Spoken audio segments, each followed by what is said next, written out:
Hi, my name is Courtney Harris, and this is my assignment 5, Revisions in Rationale for AEP 867, Instructional Design and Assessment.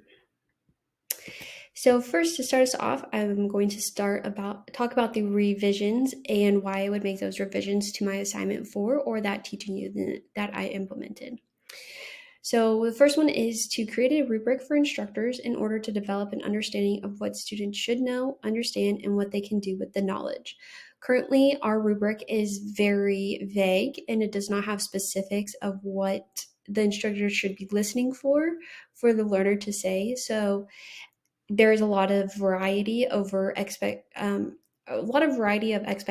of the learners depending on the person who is giving that assessment.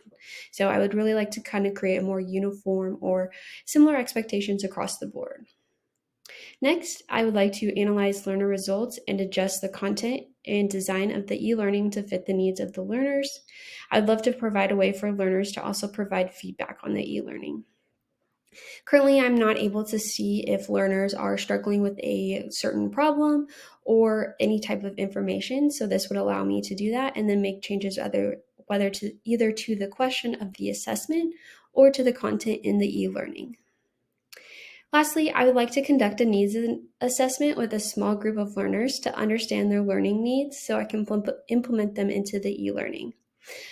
The program or the e-learning that I'm creating right now, the audience is rather broad, about 13,000 employees. So I think if I gather a small sample of individuals across the company, I can have a better understanding of kind of all learners' needs and adjust it to make it accessible for everybody. So the first question is, do the tasks yield appropriate evidence of the identified understanding? I kind of referred back to the backwards design model for this. I was thinking like, okay, so here is the objective and here's the task that we do to identify this or to identify the understanding. So overall, yes, I think that the tasks do yield the appropriate evidence for the objectives that I have determined for this unit. I think with the multiple choice assessments, it hits the first and second objective, and then the last objective is hit during growth 3 or that fake sales call scenario. Next, we have, did the task involve a complex, real-world, authentic application of the identified knowledge, skills, and understanding? The most authentic application is going to be that growth 3s or that sales call scenario where the learner is presented with a fake customer and they have to infer or determine solutions for that customer.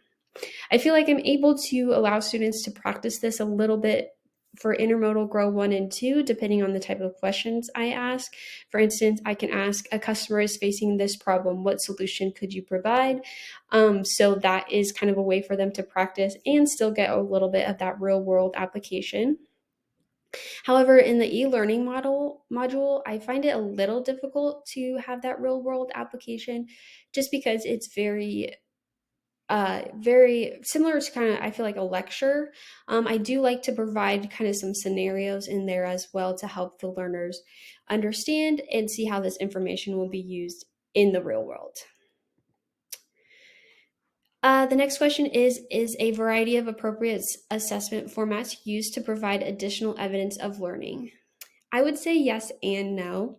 It's very multiple choice questions, and some learners may have difficulty with that. And the only way for them to get to grow 3 is if they pass grow 1 and grow 2.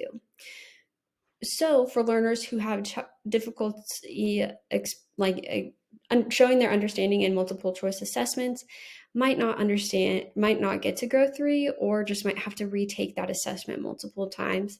So I would like to kind of incorporate more open answers so that way I can see what learners are struggling with and then that way they can explain themselves as well.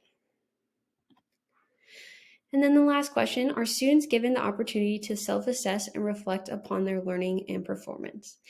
The short answer is no, they don't with this program at all. As I approached this question for this assignment, I was thinking back to those revisions I could make.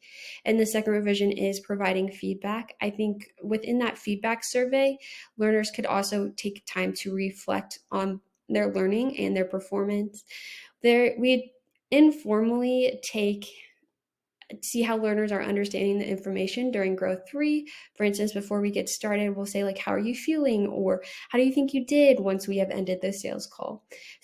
I would just like to make that process more formal, and I think that would be an additional revision I would add. So